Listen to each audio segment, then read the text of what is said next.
Today, I will speak a little about the world of spirits so that we may come to understand them. And by understanding them, we will learn how to conduct ourselves correctly in relation to their world, without falling into superstition.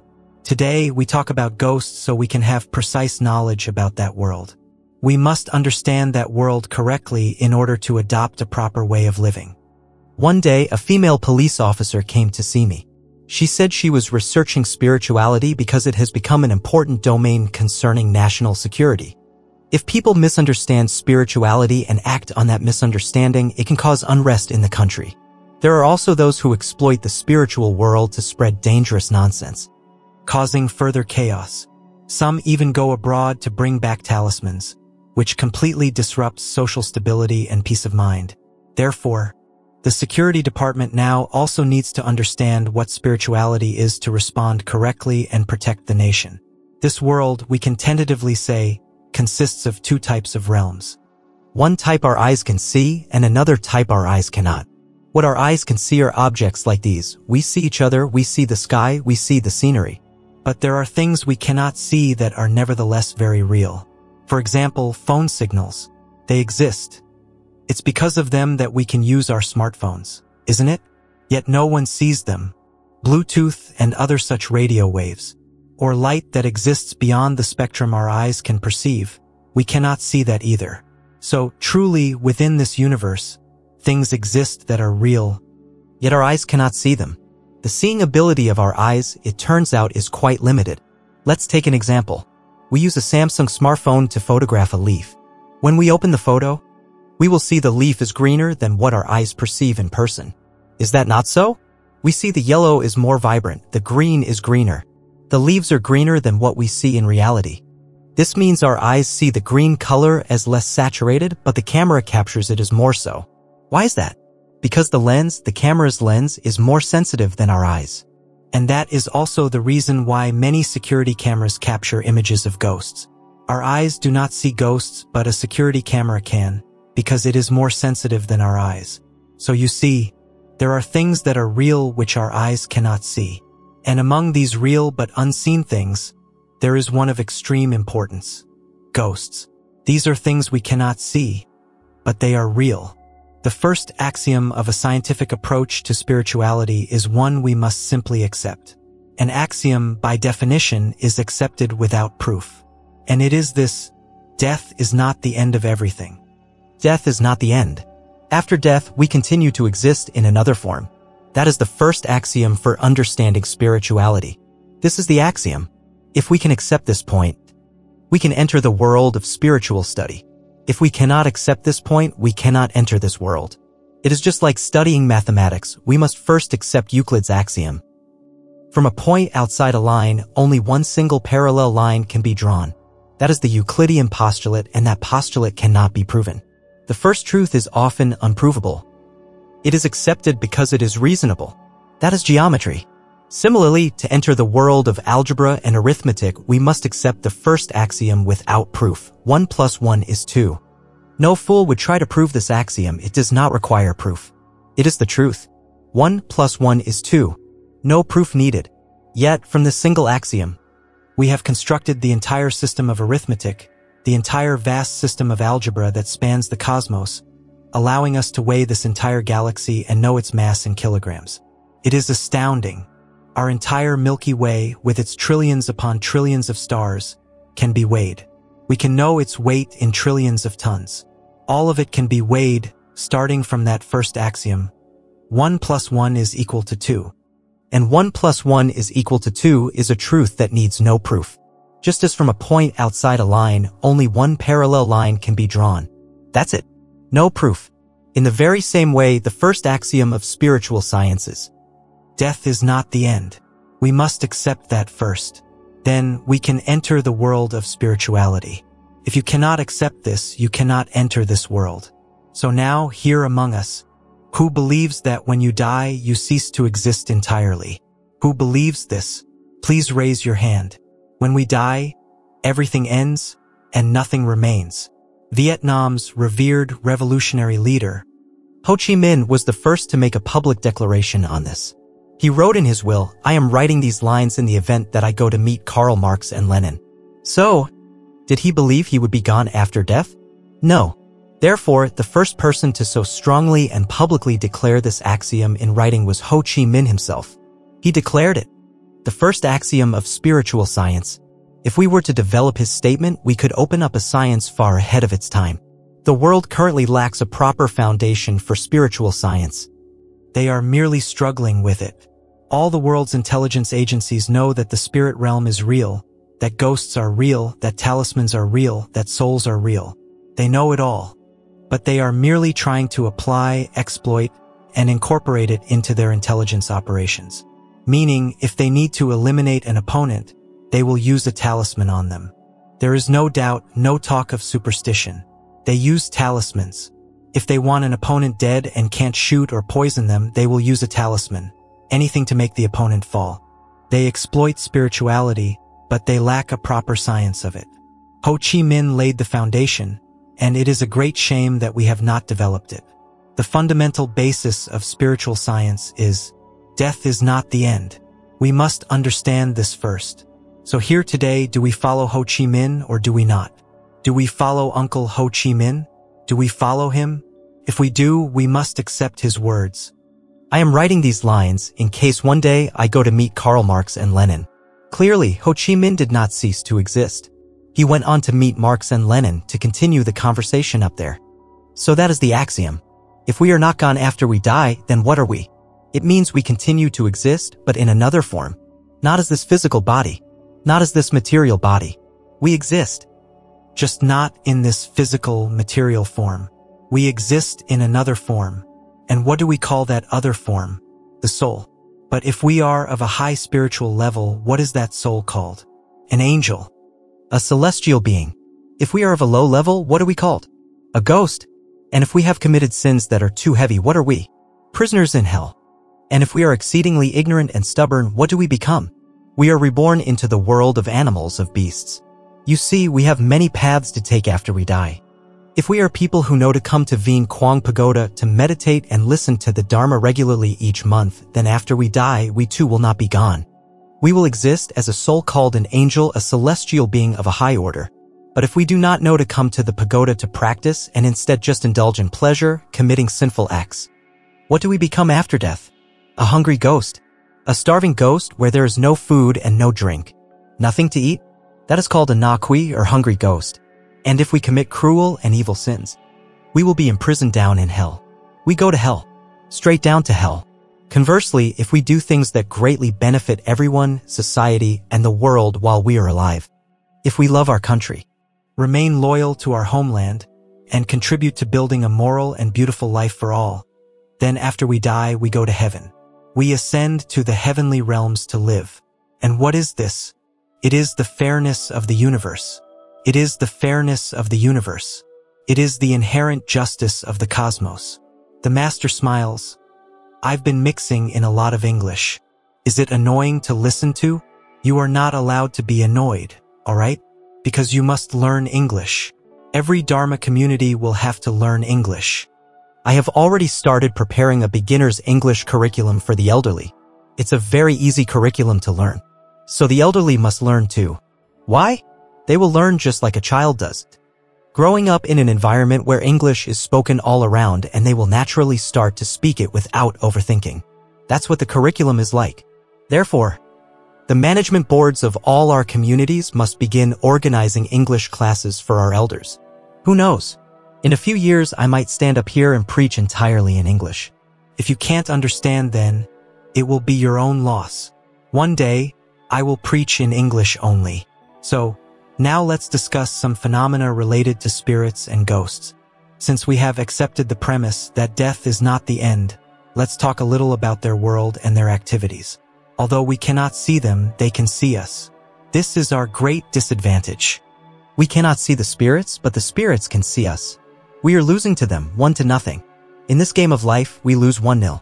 The score is 0-1, meaning we lose to them 1-0. Because the ghosts can see us, but we can't see them. They see us, we don't see them. That's a 1-0 loss. But those hungry spirits, those hungry ghosts, they crave our physical life. They crave a tangible presence in this world, to have a bite of rice to eat, a shirt to wear, loved ones to lean on. They crave that life, but they don't have it. Ghosts do not have a physical body.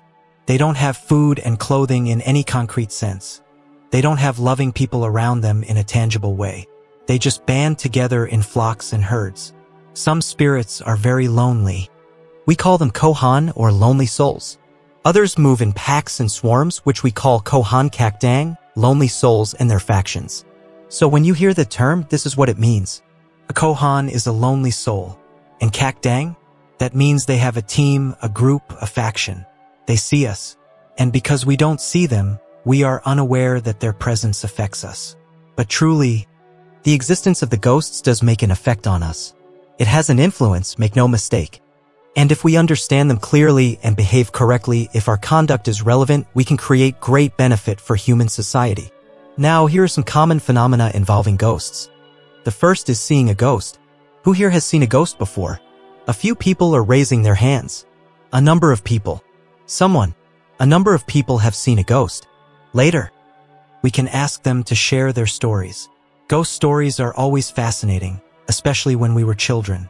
Sometimes, a ghost appears in a very clear, solid form. Other times, it appears only faintly.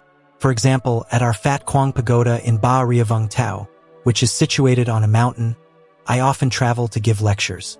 After the lectures, I return to the pagoda to teach my disciples and prepare my next talks. Then, when it's time, I leave again. I have a car for these trips. One time, a technician came to install a Wi-Fi cable for the pagoda.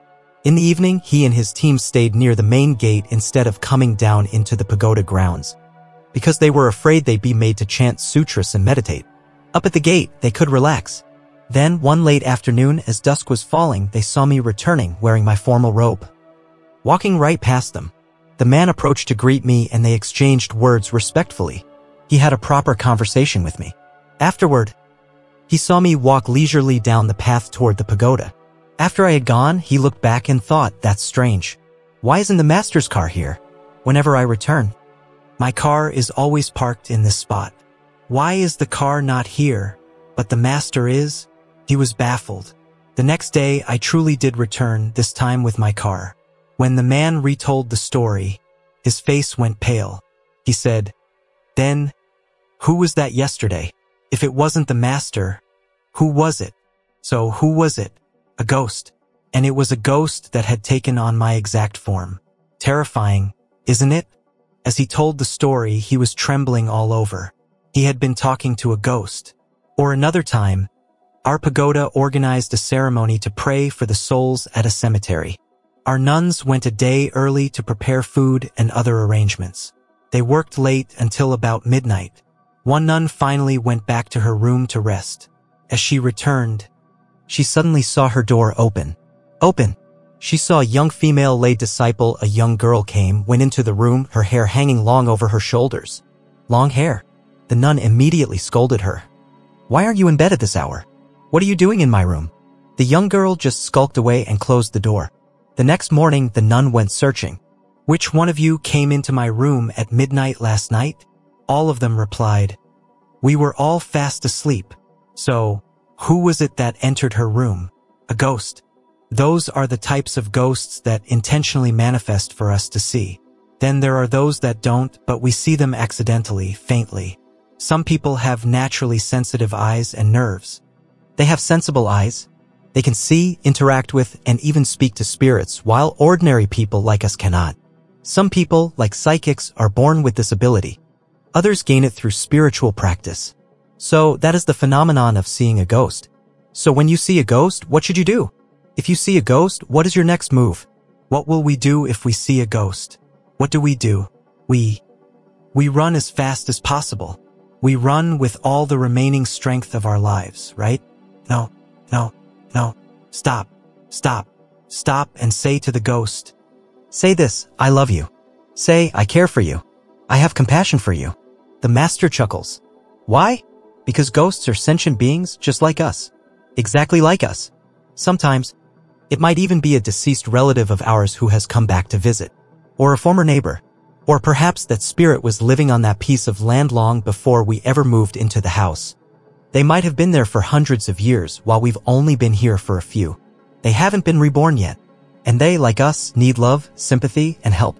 And they can also be kind. They can help us too, it's not impossible. But because we don't see them clearly and because their faces are usually ugly. Almost all ghosts have ugly faces.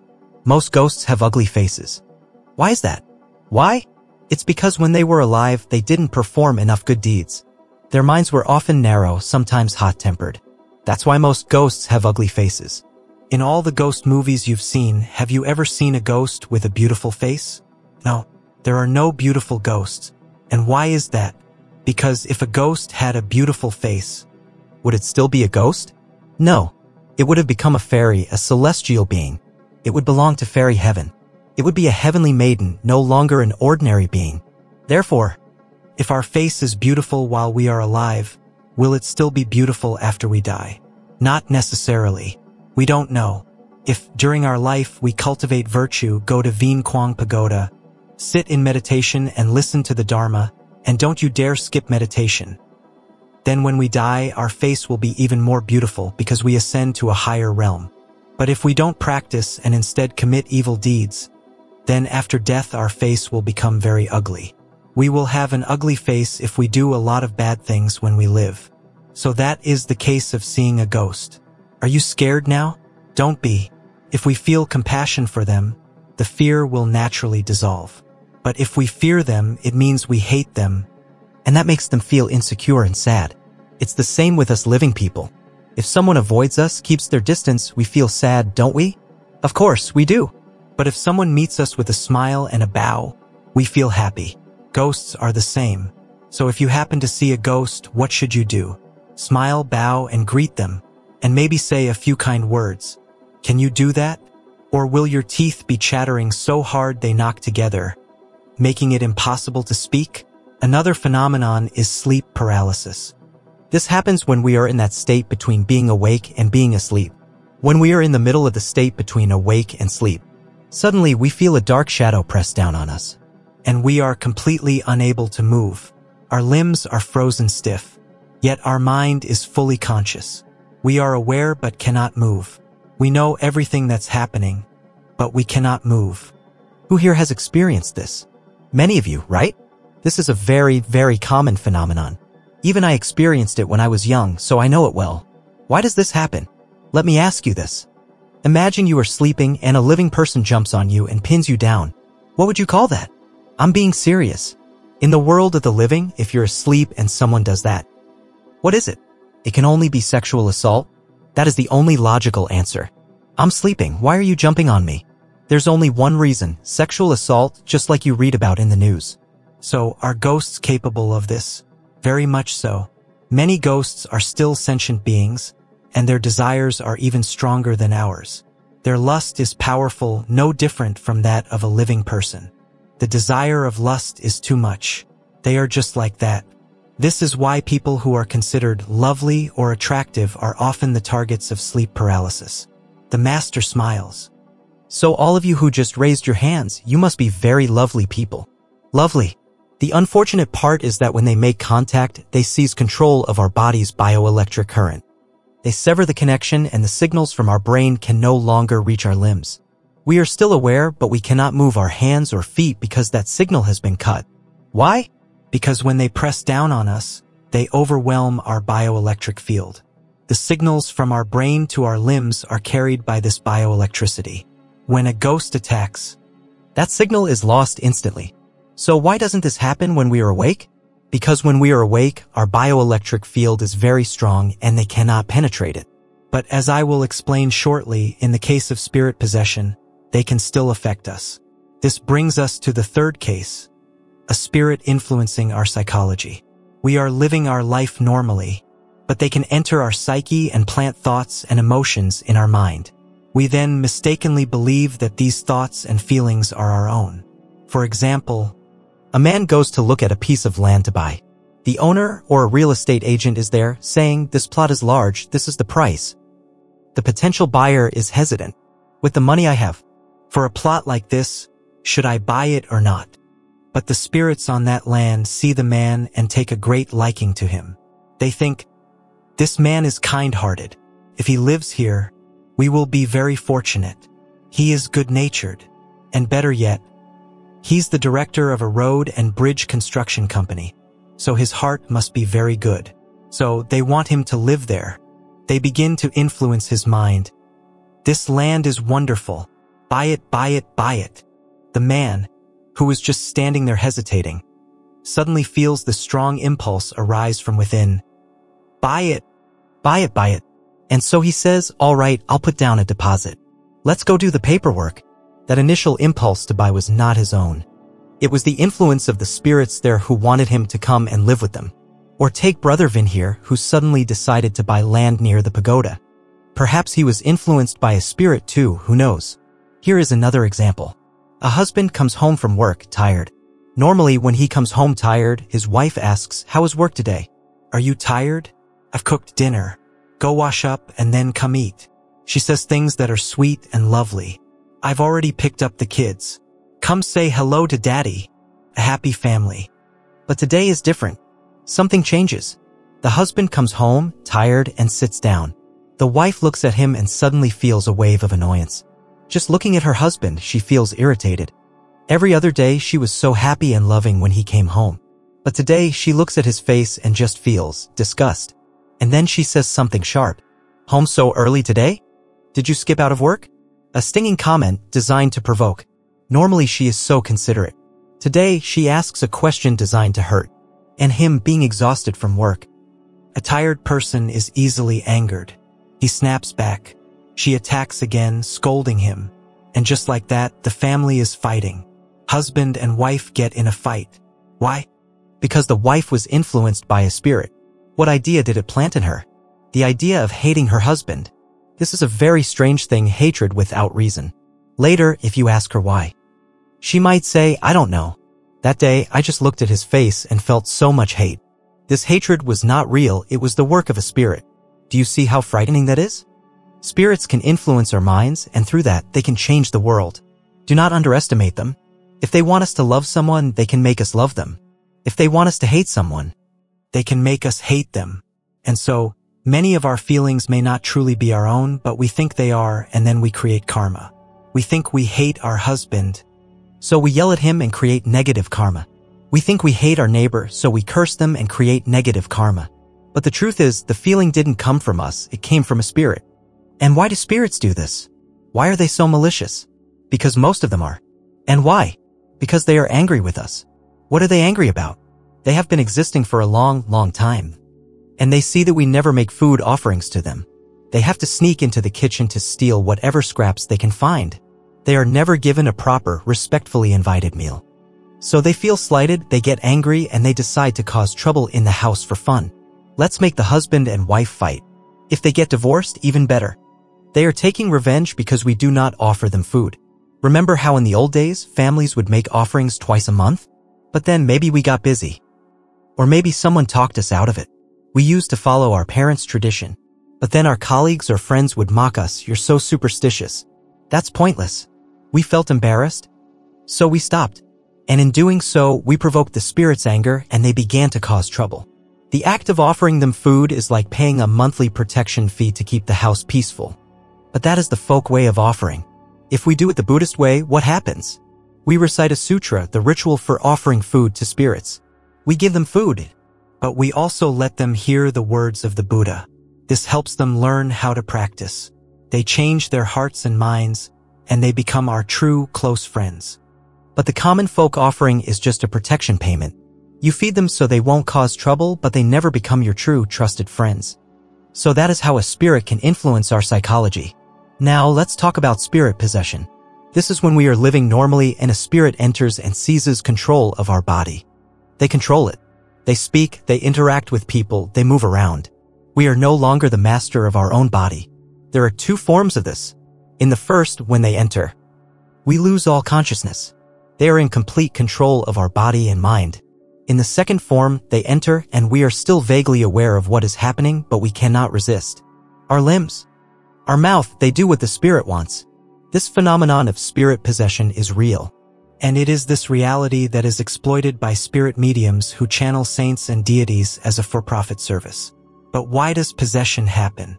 It happens because we owe a debt to that spirit from a past life. The person whose body gets possessed owes a debt. That is why they can be possessed. Not just anyone can be possessed. If we have no karmic grievances with anyone from a past life, they cannot enter us. But if we owe them an unpaid debt when they meet us in this life, they can possess us easily. They possess us and control our minds. Often, they will try to persuade us to do things like make offerings to them. Sometimes, they can even tell the future. The world of spirits knows more than we do.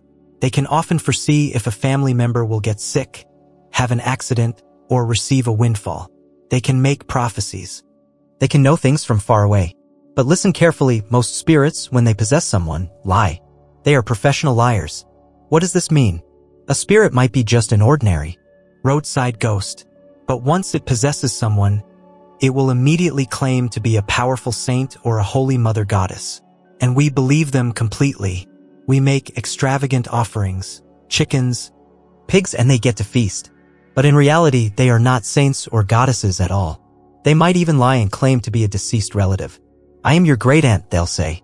And we sit there, trying to remember which great-aunt. We ask our father, and he has only a vague memory, maybe of a miscarriage or an abortion long ago. They lie like this to claim kinship, to make us feel affection for them and care for them. So, what spirits say is not necessarily true. If you believe everything a possessing spirit says, you are being deceived. Remember this. So today, I have spoken at length about the spirit world so that you can be clear-headed and discerning. But are you scared? These are closely guarded secrets. Now you know about spirit possession. So how can you prevent it? It is very difficult because it is a matter of karmic debt. Many people come to me and say, "Teacher, my daughter is constantly being possessed." It is because she owes a debt to that spirit. The only way forward is to diligently come to the pagoda, to meditate, chant sutras, and prostrate to the Buddha, to practice sincerely. Then, that spirit, the one you owe a debt to, will hear the Dharma. And what will happen? It will begin to practice too. It will be liberated and move on to its next rebirth. It will no longer follow you or possess you. The only way is through spiritual practice. Practice and dedicate the merits to that spirit, praying for its liberation. Do not go to a talisman master to have the spirit suppressed. Do not be so foolish. That master will take a whip and lash the possessed person thwack, thwack, scolding and cursing the spirit to exorcise it. This is a violent, crude intervention in a delicate spiritual matter, and it is wrong. You cannot behave so crudely. It is just like the law of the land. If a neighbor insults you or throws a rock and breaks your window, what do? Do you insult them back? Do you grab a stick and retaliate? No. The law does not permit that. When they harm you, they are at fault. If you retaliate with equal force, now you are both at fault. That makes it much harder for the state to resolve. It is better for only one person to be at fault. You endure it, you report it, and the state will handle it according to the law. It is the same here. When a spirit possesses you, you may have a debt. But the spirit is also at fault for its actions. If you resort to whips and curses, that is a crude and mistaken response. So what can you do? You can plead with them, but they may not listen.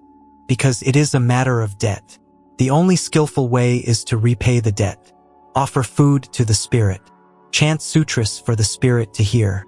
Pray for the spirit, so that it may follow the Buddha and find liberation. Eventually, when the Dharma sinks in, celestial beings will come and guide that spirit to a pagoda in the spirit realm, where it can practice before its next rebirth. Then it will no longer possess you, and you will have avoided any harmful side effects, no beatings, no strange medicines, no further harm. That is the nature of spirit possession. There are also cases where a possessed person is brought to a high-ranking monk. The monk recites a single prayer, and the spirit no longer dares to enter. This happens because of the virtuous power of that monk. He places his protective spiritual energy onto the person, and the ghost is immediately repelled. But how is this possible? It is because the family had someone who knew to practice, someone who knew to bring the afflicted person to a great monk. So in this case, you benefit from the merit of your family members. But after this, is the debt cleared? Not yet. The monk has only used his power to block the possession. The debt still remains. The spirit is still lingering nearby. You must still go to the pagoda. You must still chant, meditate, and practice. Only then will the spirit truly leave for good. Remember this. Next is the phenomenon of a spirit whispering, or vong mak. This is when a spirit communicates a piece of information to you. For example, you are about to enter into a business partnership. It requires 4 billion VND to open a shop. And you only have 2 billion, so you find a partner to contribute the other 2 billion. Someone introduces you to a potential partner. You know nothing about this person. But the moment they stand before you, a thought rings out in your head, loud and clear. This is a fraud. This person is a crook. In a few days, they will run off with your money. You think it's your own thought, but you have no reason to be prejudiced. You've never met this person before. Yet, the thought is overwhelming. This person is a swindler. The thought is so strong that you find an excuse, setting some unreasonable conditions, and the potential partner leaves. Later, you wonder, how strange. Why did I have such a strong feeling about someone I just met? A few years later, you find out it was true. That person was indeed a fraud. What was that? That was a spirit whispering to you. It means a benevolent spirit in your home, perhaps a deceased parent you worship who is watching over you, saw that the person being brought to you was greedy and deceitful. They immediately implanted a strong warning in your mind to prevent you from making a terrible mistake. This is also how some fortune tellers work. To tell fortunes, you need to know things about people that you couldn't possibly know. But spirits know. So, some fortune tellers worship a particular spirit that specializes in whispering secrets to them, and they make a living from it. In the world of spells, there is a particularly gruesome practice called Thien Lin Sai, a type of black magic involving a fetal spirit. This is currently a booming trend in Thailand. Let me tell you the story, and you will understand. A man wanted to cultivate this magic. A master had taught him the entire method. To begin, he went to the countryside and searched for a good, virtuous young woman who was still a virgin. This was a crucial element. After finding the right girl, he wooed her, promising love and marriage. Though he had no intention of keeping his promise, he eventually got her pregnant. When she was about 6 or 7 months along, the fetus needed to be somewhat developed. He kept delaying the marriage. In the villages back then, for a girl to be pregnant out of wedlock was a death sentence. It's not like today where you can be pregnant, not know who the father is, and go on television to show it off. Back then, it was a mortal shame. He lured the pregnant girl into the forest. He joked around with her, then tied her hands to a tree. With a piece of bamboo he had sharpened. It couldn't be metal. He ignored her screams, cut her open while she was still alive, and removed the fetus. The girl died in agony, having lost her child. He took the fetus, treated it with special herbs, and brought it back to a secret room in his house. Every day he would chant spells and make offerings, preserving the fetus with his methods so it wouldn't decay. He offered it food and chanted for it every single day. Eventually, the fetal spirit gained consciousness and was able to communicate with its cruel father. The father would then plead with it, "Help me, help your father." He would ask it questions, and the spirit knew everything. A pristine fetal spirit is incredibly astute and clear-sighted because it has not been tainted by the world. So, the father opened a fortune-telling business. People would come, and whatever they asked, the fetal spirit would whisper the answer in his ear. He was never wrong. People revered him and paid him handsomely. He made his living from this horrific practice. This practice of Thien Lin Sai is now flourishing in Thailand. People go to maternity wards to acquire miscarried fetuses to use in this magic. They take parts of them, seal them inside small dolls, and sell them to tourists as Kumin Thong good luck charms. Unsuspecting tourists bring them back to their home countries, not knowing they have just brought home a spirit that is not at all benevolent. This is a matter that affects national security. Vietnamese people are being influenced by the spirits of a foreign country. This trend is so worrying that our security officials are considering making the act of bringing these Thai charms into the country an illegal offense. We must be extremely careful. That is one form of a spirit whispering. But if a spirit whispers to you without you having done anything like that, it is because they have goodwill towards you and wish to help. Another phenomenon, having a spirit in your house. There are ghosts living with you, and you don't even know it. Whose house here has a spirit? A few people raise their hands. So the rest of you don't?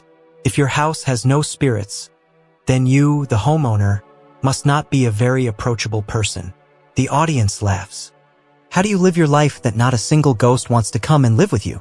You must be hard to get along with. Only kind and lovely people have spirits move in.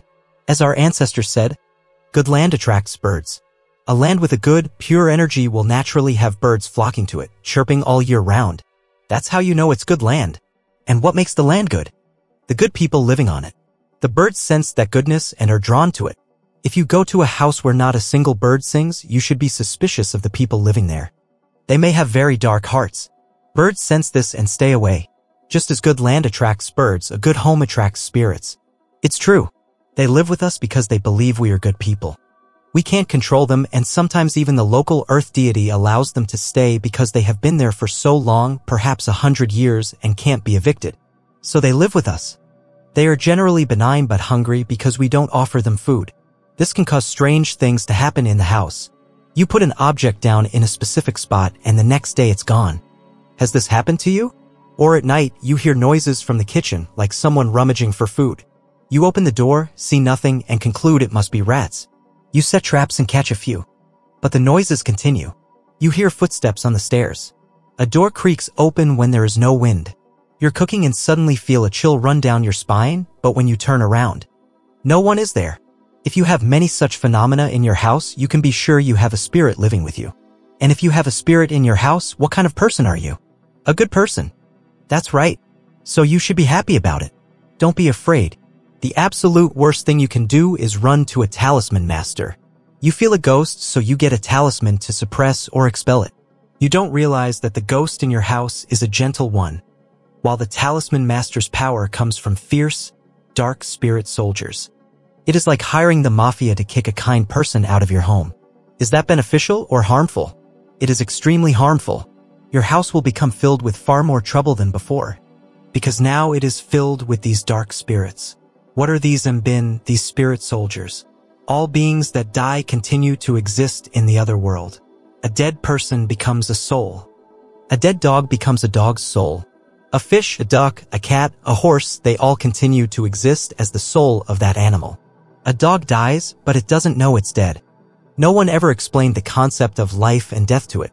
It still runs around trying to follow its owner, but it's confused. Before, its owner would hug and feed it. Now, it wags its tail excitedly. But the owner doesn't see it, doesn't feed it. It doesn't understand why. It's the same for cats and birds. They wander, suffering from hunger and thirst. A talisman master is one who gathers these spirits. The souls of fierce men, hungry animals, all of them.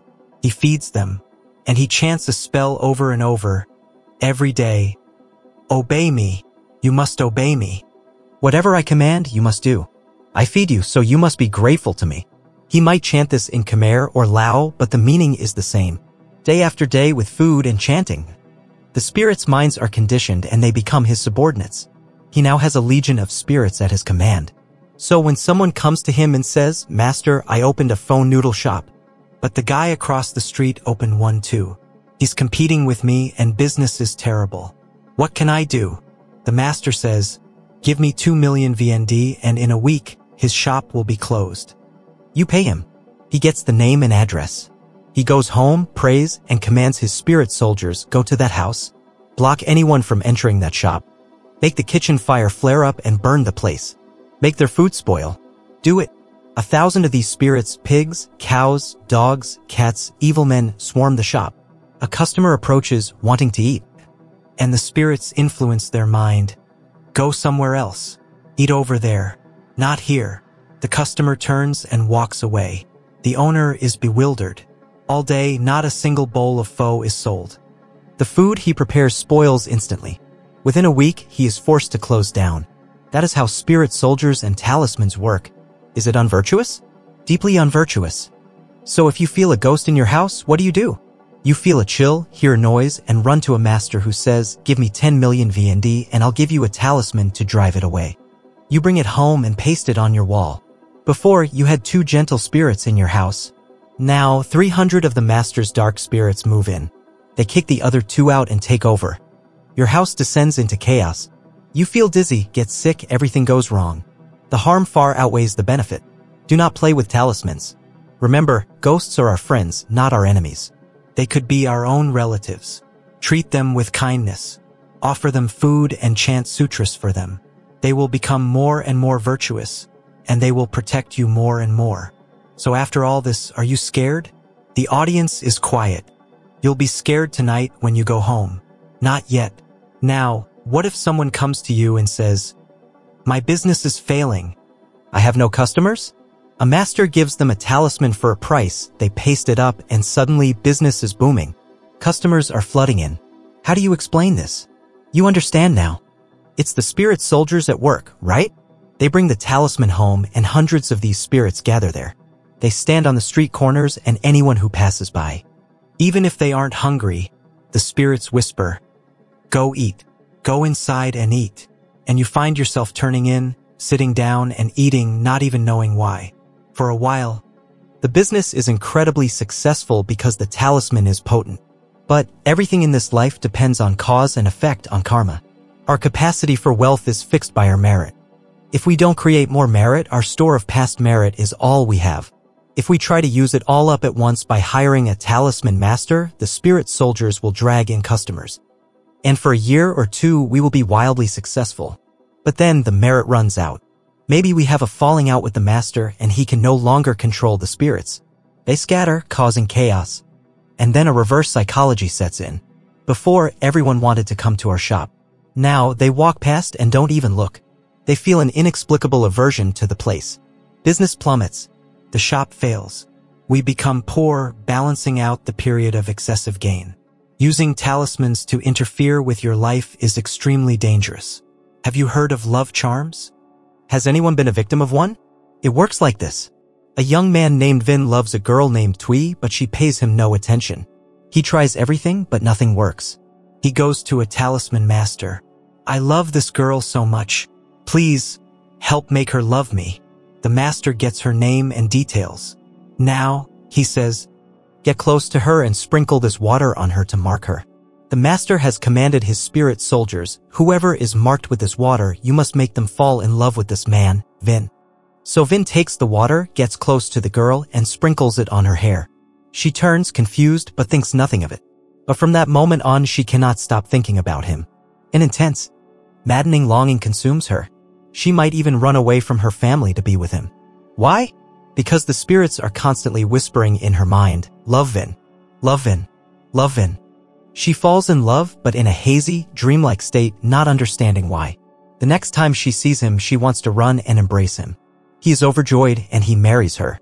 Now they have 2 children. But misusing a love charm has terrible consequences. If a man uses it to seduce one woman after another, sleeping with them and then abandoning them, one day the charm's power will run out as dictated by karma, and then everything will reverse. All the women who once loved him so passionately will now feel an equally intense hatred. Whenever they see his face, they will want to grab a knife and stab him. Because that original love was not real. It was not from a past life connection. It was induced by spirits. When the spirits leave, the true feelings or lack thereof surface and the emotional backlash is severe. The more they loved him before, the more they will hate him now. The master smiles. But because our friend Vin here is a responsible man, he and his wife continue to love each other, and everything is fine. It's not so easy, you know? Anyone who misuses love charms will face a terrible, hateful retribution. Is the number of spirits in the invisible world large or small? The human population is about 8 billion. The spirit population is perhaps 10 times that, 80 billion. And they are hungry. In Vietnam, thanks to Buddhism, we regularly perform ceremonies and food offerings for them, so the spirits here are relatively well-fed.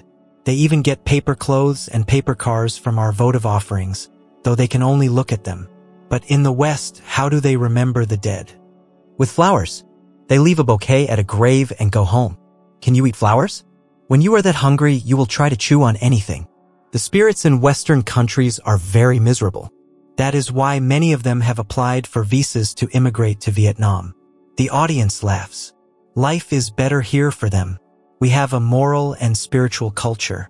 Living people are trying to get visas to go abroad, but the spirits know better. They are all trying to come here. And what about the soldiers who sacrificed their lives in war? Where are those heroes now? They too exist on many different levels. Just because they were all soldiers doesn't mean they all had the same amount of merit. Some had little merit. Some had great merit. One might have been a private, another a general. Though they all made the same sacrifice, their karmic standing is very different. Because of this, they reside in different places. A great general, after death, will be enshrined and worshipped in a temple. He remains free with subordinates, still living comfortably. And what does he do? He continues to protect this nation from the invisible realm. These heroes are still protecting our country. They help our security and military forces foil plots against our nation. Do not think our country is peaceful by chance. Day and night, hostile forces work against us. Our security and military personnel work tirelessly to protect us. We sit here practicing in peace. But we must remember that out there, people are still shedding their blood and bone to keep us safe so that we can live, study, practice, and listen to the Dharma. This peace is thanks to those soldiers, generals, and leaders in the departed realm. They still love this country and they still protect it. When you see a street named after a general, you might think it's just to remember them. But in reality, those heroes still exist. They are still actively working to protect this nation. In recent years, during major holidays, we have faced many attacks, but every plot has been foiled. The world respects Vietnam for its stability. Honestly, there is no country as peaceful as Vietnam. Even the most peaceful countries have mass shootings and all sorts of chaos. We only have petty crime and the police solve cases within days. Our country is remarkably peaceful because the major threats are neutralized. And in neutralizing those threats, a large part of the success comes from the support of our leaders in the spiritual world. They have not vanished. Death is not the end. And why do they help? Because they look down and see that the people of this nation are still good people. People who know how to practice, who love their country. People who, every year, attend the great ceremony to pray for national prosperity and people's peace. That ceremony is incredibly important. It is because of our sincere hearts during that ceremony that the leaders in the unseen realm continue to love and protect us because we still think of them. And of all the ceremonies I have led across the country, the one in Nay and here at Vien Quang is number one. Why? Because only in Nay and do you see leaders from the provincial, district, and commune levels kneel in solemn sincerity before the altar of our national ancestors. It is a sight that moves heaven and earth. In many other places, officials are afraid of being seen as superstitious, so they avoid it. But the people of Nayan are straightforward. Respect is respect. They kneel properly without fear of what others might say. And so, they move the heavens. Nayan is number one. We should be proud to be from Nayan. The people here are wonderful. Now, what is the daily food offering ritual, the Kung Ti Tuk? Every day, you can prepare a small tray of food, a little rice, a little porridge, whatever you are eating. Take a small portion and place it outside your gate, not inside the house. Then, you chant the ritual text from the sutras. This invites the spirits along your street to come and eat. You may ask, it's so little food, how can it be enough? In the spiritual world, the mind is primary. When you chant the text, that small amount of food is mentally transformed into a boundless quantity, enough for all of them. And as they eat, they also hear the Dharma. For the first 6 months, these spirits will crowd in front of your house, waiting to be fed. They will be mischievous and disruptive because their old natures are still strong. But after 6 months of hearing the sutras every day, their minds will soften. They will learn to practice and turn towards the Dharma. Then, celestial beings and even the souls of departed monks will be drawn to that place. They will come and preach to those spirits who have now developed faith. After 6 months, their natures will become gentle. They may not have enough merit to be liberated yet, but they will be grateful to you and will see you as a friend. And when they see you as a friend, what happens? 2 possibilities. First, if you die unexpectedly, you will step into that spirit world and find yourself surrounded by friends. All the souls you helped will be there to welcome you, rejoice with you, and support you. You will feel less afraid. Because when we first die, the primary feeling is one of great fear. The master smiles. Does anyone remember? No? You've all died many times, but you don't remember? Well, next time, try to remember. When we die, we feel fear. But if you have spirit friends, they will welcome you warmly and that fear will vanish. Second, If you don't die, you continue to live and continue to make offerings. The Talisman Master feeds his spirit soldiers and commands them to do evil. You feed the local spirits and share the compassionate teachings of the Buddha. They will not become your soldiers, but they will become your good friends. They are grateful, and they will help you. If you're worried about getting stuck in traffic, don't be. They will guide you and you will find a clear path. They will protect you in countless small ways, silently repaying your kindness. Making friends with ghosts is very beneficial. Finally, what is the Chanti? This is the grand offering ceremony you see at pagodas during major festivals. They set up elaborate altars with vast amounts of food. Many monks sit and chant for hours.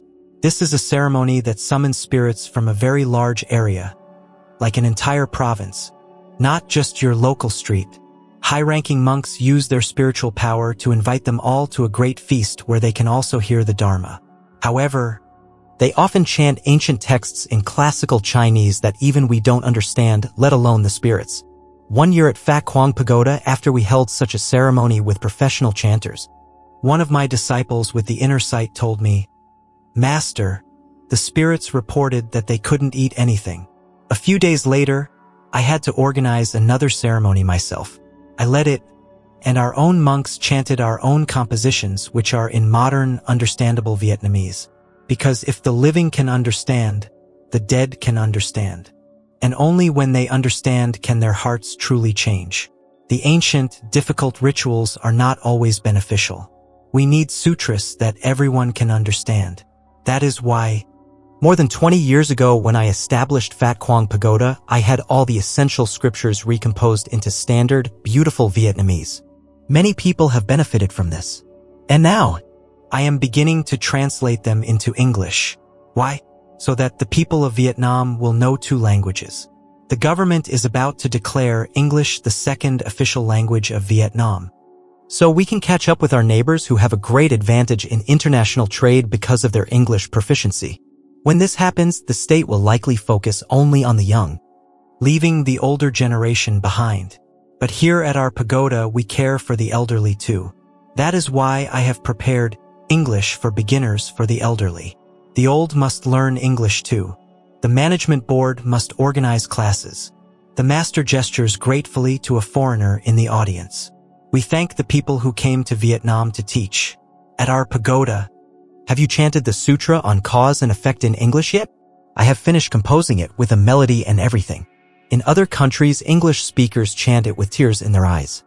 You must try to learn English so you too can chant these sutras. First, what is hell? It is much like the prisons on earth, but far more sophisticated and just. Here on earth, guards, prosecutors, and even judges can be bribed. Criminals can exploit legal loopholes and escape punishment. We can never achieve absolute justice in this world. Many good people are never rewarded, and many evil people are never properly punished. A man can commit murder and rape, but a clever lawyer argues and gets his death sentence reduced to life. Then it's reduced to 20 years. With more string pulling, he's out on parole in 10. He gets out and commits more heinous crimes. We never achieve absolute justice. But after death, when you go to the underworld, nothing is missed. Every single crime, every single malicious thought is read aloud.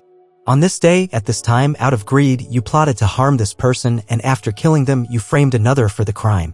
Therefore, even though you serve 10 years in prison on earth, for this sin you will be confined to this hell for 367 years. And during that time, you will suffer hunger and torment until you feel true, genuine remorse. Because in the earthly prison, there was no remorse. But in hell, you are punished until you repent. Only then can you be released. Hell is a place of perfect, precise, and inescapable justice. It is reserved for those who commit evil deeds without remorse. If a person commits a crime but feels genuine remorse, their fate is different. For example, a man kills someone but only serves 4 years in prison. During those 4 years, however, he is consumed by guilt. When he dies, the king of hell, Yama, sees that remorse in his heart. Because you have repented, you will not be punished in hell. Instead, you will be given a chance to atone. You will be reborn into the family of the man you killed. You will serve him with your entire life, with all your love and devotion. Then, you will die in an accident to repay the karmic debt. And so it happens. The man is reborn as the son of the father he murdered. The son is incredibly devoted. Then one day, he is killed in a car accident and the debt is paid. He did not have to suffer in hell. Karma is flexible, and the judgments of the underworld are dynamic. In legal terms, this is like case law, where a judge makes a ruling based on the unique circumstances of a case, not just the letter of the law. Down in the underworld, everything is judged according to this flexible wisdom of King Yama. The king of the hell will make the sentence very fair. He nods. He understands my English. The scary thing would be if I spoke and he didn't understand, meaning I was too good. The master chuckles. What? Okay, good. What is the heavenly realm? It is the realm high above, and there are many, many layers of heaven, not just one. Other religions speak of a single heaven, but Buddhism describes as many as 25. One is called the heaven of the 33, but that is its name, not its level. It's like calling someone 8. It's their name, not the number of people in their family. In truth, there are 25 heavenly realms ascending in layers. The highest realms are for enlightened saints. The lower realms are for good people who have accumulated merit. The main characteristic of heaven is that whatever you wish for, you receive. If you are wearing an outfit and wish for a more beautiful one, it instantly transforms. If you want a different, more stylish haircut, your hair instantly grows and arranges itself into a new, fashionable design. It's a great pity that hairstylists on Earth cannot see the hairstyles of the celestial beings. If they could see them just once, they would be mesmerized. They are so artistic and beautiful. We've run out of ideas down here, so we resort to shaving half the head or cutting bizarre patterns. But if you could see a heavenly hairstyle, your entire concept of beauty would change. The higher you ascend in the heavens, the larger your body becomes. The minds of the celestial beings, or devas, are always filled with bliss. And they can observe the human world below to help and make merit. But with 8 billion people, they cannot watch everyone. So they are selective. They choose certain people to follow, guide, and protect. The rest are left to their own karma. If you do good, you receive good. If you do evil, you suffer the consequences. There is no guidance or protection for most, because there are simply too many people. Only a select few are observed by the devas. If they see someone with an outstanding quality, they will immediately follow and guide them. If you start to do something wrong, they will intervene. If you want to do good, they will support and empower you. So, who are these people with the outstanding qualities that attract the devas' attention? Who will be God-protected, guided, instructed, and blessed? Who? Those who are at Vien Quang Temple now. The audience cheers and applauds. Only the people here at Vien Quang are being watched over and protected by the devas for their entire lives. The world is too crowded, so they filter. They look for people with compassionate hearts, people who revere the Buddha, who are humble, who respect and help others. People who know how to kneel and prostrate, who know how to meditate. Especially those who know how to meditate. When you sit, cross your legs, and follow your breath, you see that you are nothing. This body is not you. This mind is not you. There is nothing that is you in each breath, in and out. And you feel a profound reverence for the Buddha. Those are the people that devas protect. So, now that we have discussed the world of spirits, if someone tells you, you are being followed by a ghost and you need to pay me 1 or 200 million VND for a suppression ceremony, will you believe them anymore? No. You should say, a spirit is following me? Oh, how wonderful. I was so afraid no one would follow me because I was such a bad person that no ghost would bother with me and no bird would land at my house. But it seems that because I go to the pagoda and practice, I have made a friend. Thank you so much for telling me this. Goodbye. And you won't have spent a single dong. Remember this. Don't be intimidated into wasting your money. Being followed by a spirit is a blessing. If they seem upset about something, just chant the sutras for them and offer them food. They are your friends. There is nothing to fear. Don't let anyone scare you out of your money. If you want to spend money, spend it on what? Use that money to help the poor. Use it to repair broken roads. Use it to help a poor student afford their education. Spend your money on things like that, and your merit will increase. Thank you for listening today.